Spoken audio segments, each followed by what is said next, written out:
itu kita mengatur waktu syariat untuk nomor satu.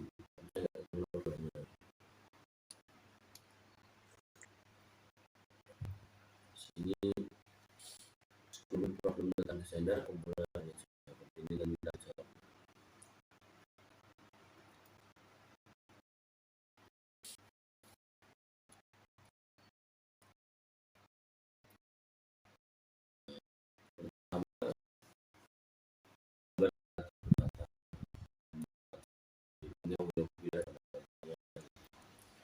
Pertanyaan, semoga Allah menjaga Ustaz dan keluarga serta kaum muslimin di dunia.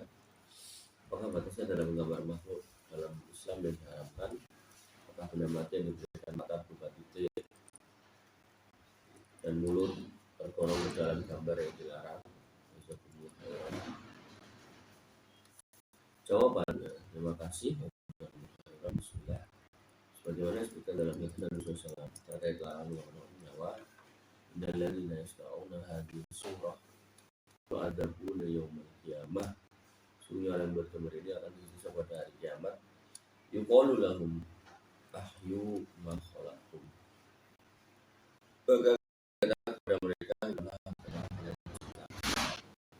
dari sahabat mulia Abdullah bin Abbas radhiyallahu anhu bersabda, kullu musawwirin fil nar, setiap itu penggambar itu dari neraka. Yuja'al lahu bi kulli surah sawwaruha, maka gambar yang dia buat akan diberikan jiwa.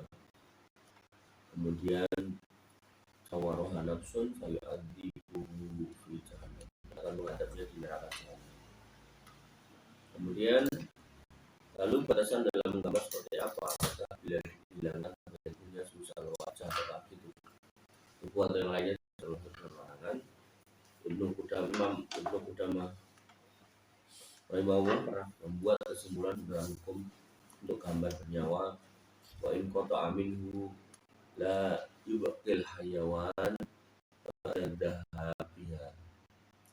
Kemudian dihilangkan gambar tersebut sehingga tidak lagi ada produk kasotri seperti hilangkan dadanya, obat ini atau perutnya, auju ilalah ra'su muntasirun an badan, atau dipisah kepala dan badannya. Lam yaj'al tahta nahi, maka itu tidak masuk dalam larangan. Lianna surah la tabqa ba'da dhahabi, karena yang namanya gambar itu kemudian tidak menjadi utuh tanpa organ-organ tersebut. Wahyu apa erosi itu suatu kepala. Penuh dapat benar jika bagian kepala itu dipotong maka hilanglah larangan.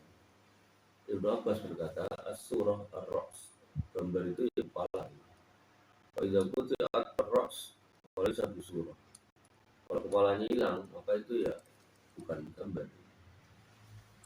Dari pernyataan di atas maka bagian mana yang kita hilangkan yang tidak mungkin didapatkan dalam makhluk bernyawa maka diperbolehkan. Jadi tidak, sehingga masih mungkin seorang makhluk bernyawa hidup maka tetap dilarang. Jadi gambar yang hanya menghilangkan rambut atau kaki atau tangan, maka itu makhluknya masih dianggap hidup. Lalu bagaimana halnya dengan mati yang diberikan mata dan sebagainya? Selama memang tidak mungkin didapatkan ada makhluk bernyawa dengan merujuk penjelasan di atas, maka insya Allah diperbolehkan sebagaimana gambar emoticon yang ada, karena tidak mungkin didapatkan makhluk tanpa tubuh dan sebagainya. Namun bila tambahan yang dilakukan menyebabkan fitnah dan kerusakan, misalnya menggambar pohon yang diberi wajah wanita yang tadi sudah, maka tidak Allah Ta'ala. Ya. Jadi kesimpulannya, kalau menurut saya kesimpulan pertanyaan jawaban ini tidak pas ya, karena beliau mengutip di sini as-suratul ra's. Wa idza qutati ra'su falaysa bisurah. Gambar itu ya kepala. Jika kepalanya dipotong, maka itu bukan gambar. Ya, karena gambar itu tidak kepala. Semuanya itu berarti apa? Berarti kalau bisa ya jangan main yang ada matanya segala macam. Karena inti dari kalau bernyawa itu kepala. Termasuk emoticon itu sebaiknya jangan dipakai.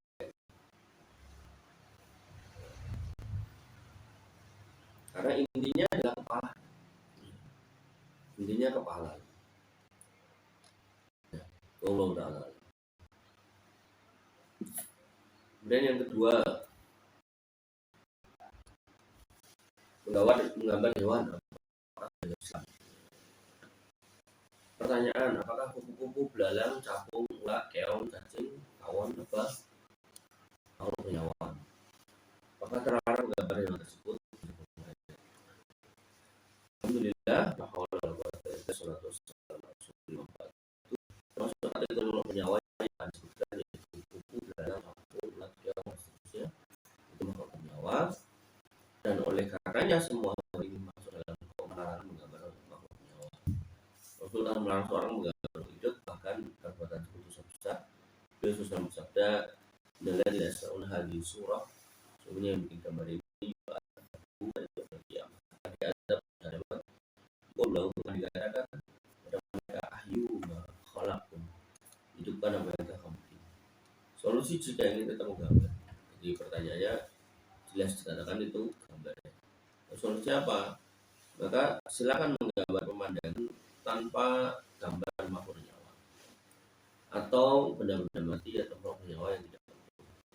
Maka benda mati sini tentu benda mati jangan yang dikasih mata ya. Itu kan masih mengulangi pertanyaan yang pertama. Atau makhluk nyawa yang tidak utuh, tidak masih makhluk hidup. Maka dulu mendakwah pernah berkata, wa in minhu la yu'til hayawan pada dalam. Apabila dihilangkan hewan tersebut sehingga tidak lagi hidup, itu apakah sadrihi au batnihi, artinya nggak ada dada, nggak ada perut, maka itu bukan binatang. Au ju'ila lahu ra'sun muntasilun an batnihi, atau dijadikan kepalanya tapi sama badannya.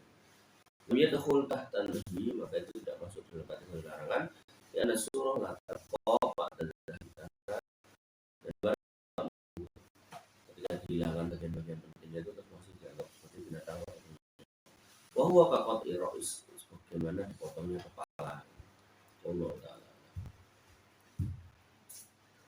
Kemudian pertanyaan yang ketiga, hukum seputar avatar tersebut.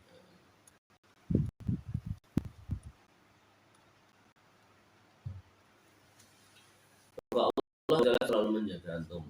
Satu, soal menggambar kartun atau avatar atau emoticon atau stiker WhatsApp, apakah benar dilarang dalam hal dan haram hukumnya? Dua, jika dalam memberi tips dalam postingan, apakah boleh atau tidak juga diberi gambar kartun orang binatang atau orang lain tampilan tips maupun gambar.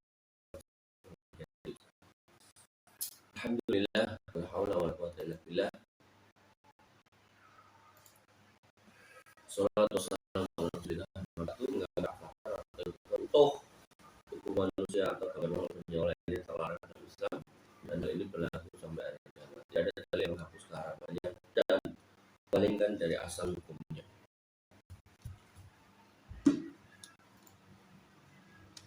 Sejak Nabi SAW bersabda, "Innal ladzina yasna'una hadhihi surah", orang yang membuat gambar ini yu'adzabuna yaumil qiyamah, tadi ada pada hari kiamat, yuqalu lahum ahyu ma khalaqtum, maka akan diminta kepada mereka untuk menghidupkan apa yang sudah dibuat.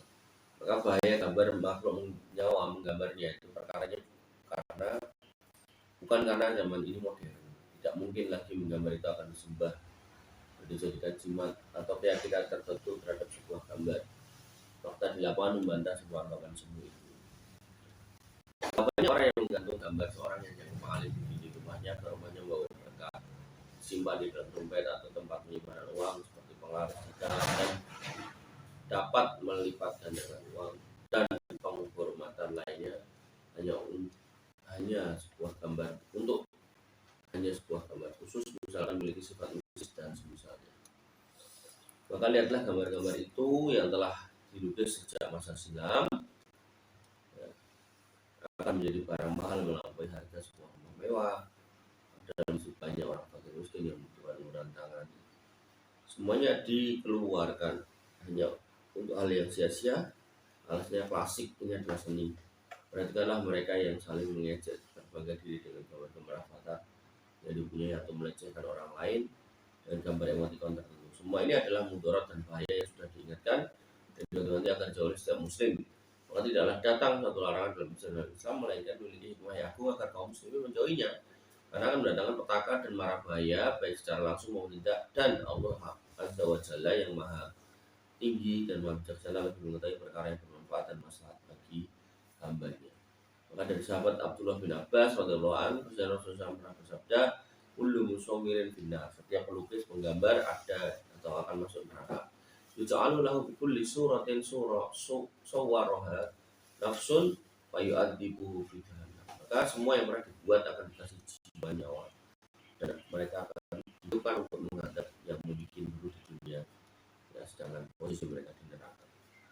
Kemudian terpaksa harus menggambar gimana solusinya. Namun jika harus menggambar untuk sebuah tujuan tertentu seperti membuat tips postingan, petunjuk iklan dan semisalnya, maka para ulama menjelaskan apabila gambar tersebut tidak jelas lagi bentuknya, seperti kehilangan kepalanya atau wajahnya, maka tidak lagi masuk dalam kategori larangan tersebut. Imam Ibnu Qudamah rahimahullah pernah membuat kesimpulan hukum tentang menggambar wa in qata'a minhu la yubqi al-hayawan ba'da dhahabi.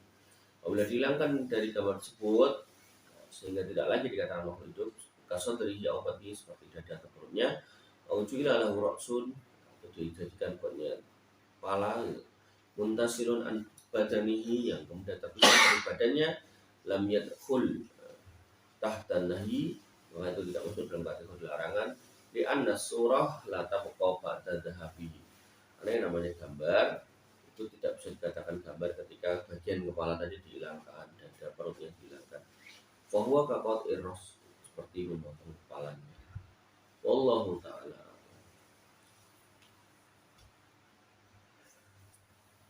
Kita masuk di permasalahan atau pertanyaan yang ke-4. Islam memandang sketsa karikatur. Pertanyaannya, bagaimana hukum gambar karikatur yang banyak terdapat di koran-koran majalah, di mana di dalam terdapat gambar manusia? Maka jawabannya adalah semua gambar makhluk hidup yang bernyawa, baik gambar manusia maupun binatang, semuanya haram dan terlarang di dalam syariat Islam. Baik itu dapat di koran, majalah, pakaian, dan lain-lain, dan ia termasuk pemikiran yang sudah lanjut berluas di tengah masyarakat kaum muslimin. Semua itu terlarang. Yang terlanjur menyebar luas di kalangan muslim bukan berarti lantas diperbolehkan, namun harus diberikan dengan cara yang baik dan penuh hikmah. Berikut beberapa dalil yang menggambarkan haramnya makhluk bernyawa. Yang pertama, asadun nas adzaban yaumil qiyamah alladzi la yudahiuna bi khalillah. Manusia yang paling berat siksa pada hari kiamat adalah orang yang meniru ciptaan Allah. Ini menunjukkan kita nggak boleh kemudian membuat sesuatu yang menandingi Allah Subhanahu wa taala. Walaupun nggak mungkin kita tandingi, cuman seolah-olah. Yang kedua, hadis kedua, sesungguhnya para penggambar gambar-gambar akan dihadap kelak dari kaum dan dikatakan kepada mereka, ahyu ma sona, bikinlah, ciptakanlah apa yang pernah kalian ciptakan, atau ahyu ma yukhliqu. Kemudian hadis ketiga, an Sa'id ibn Abil Hasan, dari Sa'id bin Abi Hasan, qala kuntu inda Ibnu Abbas radhiyallahu anhu, aku pernah bersama atau berada di dekat Abdullah bin Abbas, semoga Allah meridhai keduanya. Idh atahu rajulun faqala ya Abu Abbas. Ketika ada seorang laki-laki yang mendatanginya dan berkata, wahai Abu Abbas, inni insanun innama ma'isati min san'ati yadi. Sesungguhnya aku adalah orang yang kemudian kehidupanku, pencarianku adalah dari tanganku. Fa inni asna'u hadhihi tasawira. Faqala Ibnu Abbas, karena sesungguhnya aku membuat tasawir ini lukisan itu. Kemudian Ibnu Abbas berkata, Ibnu Abbas kemudian berkata, la uhadditsuka illa ma sami'tu. Aku enggak akan ngomong kecuali apa yang aku dengar ya. Itu apa? Dengar dari Rasulullah SAW, di mana beliau berkata, sami'tu, ya pula mendengar beliau SAW berkata, man sawwara surah, siapa yang menggambar sebuah gambar, wa inna Allah mu'adzibuhu hatta yanfukhu fihi haruh. maka Allah akan senantiasa menghadapi sampai orang itu bisa meniupkan ruh. Walaysa bidafihin fiha abadan, padahal orang itu nggak akan bisa sanggup meniupnya selamanya. Farab barrojul rabwatan syadidatan, maka laki-laki itu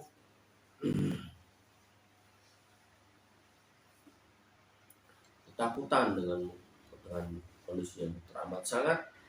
Wasfarra wajhu, rupanya jadi menguning. Faqala waihaka, kemudian uh,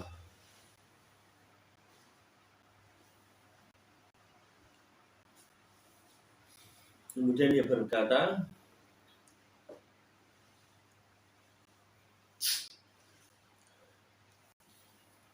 in abaita, kalau sekiranya kamu mengabaikan, illa antas na'afa alaika bihadzal syajar kulli syai'. Kalau kamu benar-benar nggak bisa meninggalkan gambar, ya maka gambar aja di pohon. Kulli syai'in laisa fihi ruh, atau semua sesuatu yang nggak ada rohnya.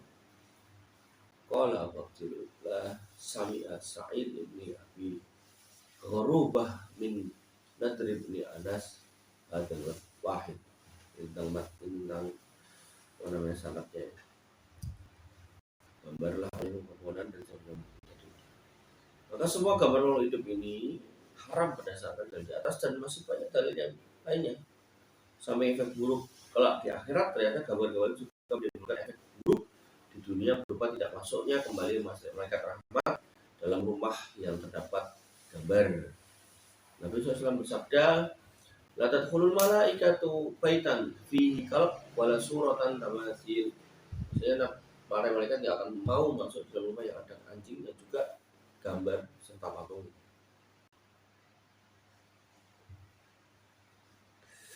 Imam Al-Khattabi berkata, as-surah allati la tadkhulul malaikatal bait alladhi hiya fihi ma yahrumu iftina'u. Ya, gambar yang menyebabkan malaikat tidak bisa masuk atau nggak mau masuk ke dalam rumah adalah yang di dalamnya adalah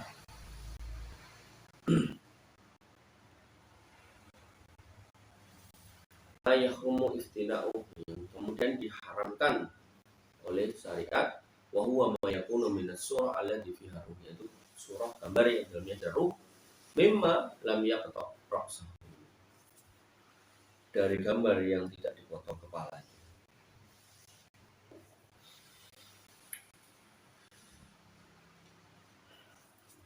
Kita masuk di pertanyaan kelima, terakhir nih, Fajar, Fajar. Dilema guru seni yang sudah mengaji, semoga Ustaz dan keluarga menantikan karunia kesehatan dan keberkahan ilmu. Amin. Saya mau bertanya, bagaimana seharusnya seorang guru seni saat mengajarkan materi seni rupa yang dalamnya ada gambar-gambar makhluk hidup dalam mata pelajaran seni budaya, karena lebih sering praktek daripada teori. Apakah boleh menggambar makhluk hidup untuk keperluan pembelajaran? Jika tidak boleh, mohon sarannya. Wallahu a'lam. Waalaikumsalam. Bismillah. Alhamdulillah. Walhamdulillah. Salatu wassalamu ala Rasulillah. Amma ba'du. Pendidikan yang baik adalah pendidikan yang berdasarkan ketaatan kepada Allah. Pendidikan yang bertentangan dengan syariat hanya akan melahirkan kerusakan. Nabi SAW telah melarang seorang untuk menggambar hidup, bahkan perbuatan itu termasuk dosa besar. Beliau bersabda, innalladzina yasna'una hadhihi surah yu'adzibuna yaumal qiyamah. Orang yang bikin gambar ini maka dia diadab pada hari kiamat. Yuqalu lahum ahyu ma khalaqtum. Maka akan dikatakan pada mereka, hidupkan apa yang kamu bikin dulu. Maka kemudian solusi untuk pendidikan, kalau memang tidak terpepet, namun jika harus menggambar, maka ulama menjelaskan apakah gambar tersebut tidak jelas lagi bentuknya sehingga dihilangkan kepala atau wajahnya, maka tidak lagi masuk ke dalam larangan hadis. Ibnu Qudamah berkata, wa in qata minhu ma la yubtil hayawan.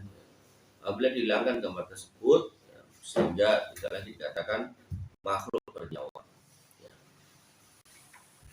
Sodri aubat ini seperti dihilangkan dadanya atau dihilangkan perutnya, au ju'ila lahu ra'sun muttasilun an badani, atau dijadikan gambar itu kepalanya terus dari badannya. Lam yadkhul tahtan nahyi. Maka perbuatan itu akan menyebabkan gambarnya tidak masuk dalam kategori yang dilarang, li anna surah la tabqa ba'da dzahab. namanya gambar itu nggak akan bisa dikatakan gambar bernyawa kalau ada bagian gambar kepalanya dihilangkan. Bahwa kakot iros itu seperti potong kepala. Allah Ta'ala alam, ini akhir dari materi kita hari ini. Dan untuk layaknya kita masuk ke sesi tanya jawab.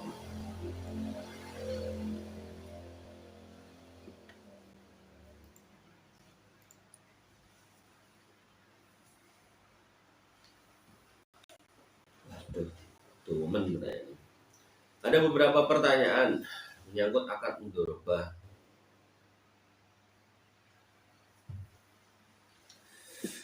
Ya, dalam usaha produksi, pelaku usaha memerlukan orang tanpa karyawan. Apakah gaji karyawan dimasukkan dalam biaya produksi atau diambil dari keuntungan pelaku usaha setelah dibagi dengan modal? Ya, ini dimasukkan dalam biaya produksi. Jadi, ketika karyawan itu bukan pelaku mudharabahnya, karyawan ini adalah direkrut digaji, maka masukkan ke parameter biaya produksi. Sehingga bisa diambilkan dari pendapatan usahanya gitu. Itu misal jualan sate gitu. Terus itu posisian gitu, tapi pakai karyawan. Maka ya kalau semalam dapat 150 kan, karyawan dibayar 150 ya, potong dulu 50 buat dari karyawan itu, baru 100 yang dibagi.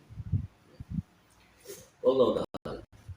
Yang kedua, dalam usaha produksi modal dibelikan peralatan barang tetap 50% bahan baku dan 60 biaya operasional. 10-nya biaya operasional dan biaya operasional 10. Kapan keuntungan itu dibagikan? Apakah setelah biaya operasional dan bahan baku balik modal atau harus menunggu semua modal kembali?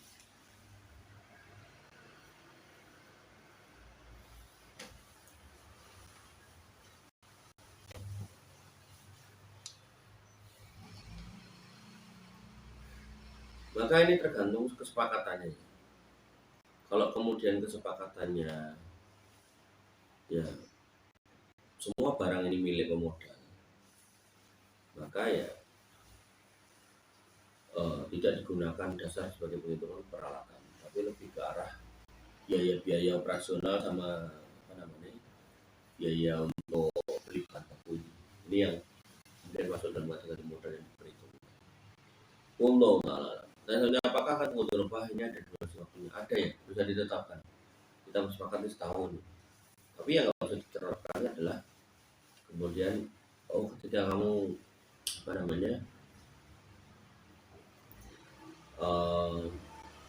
usahanya jalan atau untung, maka 1 bulan pertama untungnya buat kamu, 1 bulan kedua berikutnya akan buat saya. Nah, ini nggak boleh ya. Jadi pembatasan waktu secara umum nggak ada, tapi kalau dibatasi khusus kayak itu tadi, keuntungan bulan ini buat kamu, keuntungan bulan besok buat saya, ini nggak boleh karena ada koron. Jadi sekarang lebih baik besok atau selanjutnya. Allah Ta'ala. Pertanyaannya, saya berniat membuka usaha menjual perlengkapan macam-macam hewan. Maksudnya kalau anjing, kami, maka diperbolehkan dalam agama. Allah Ta'ala. Yang saya tahu karena anjing ini adalah binatang yang najis, yang haram diperjualbelikan, yang haram dimakan juga, maka sebaiknya tidak usah menjual makanan anjing. Allah Ta'ala.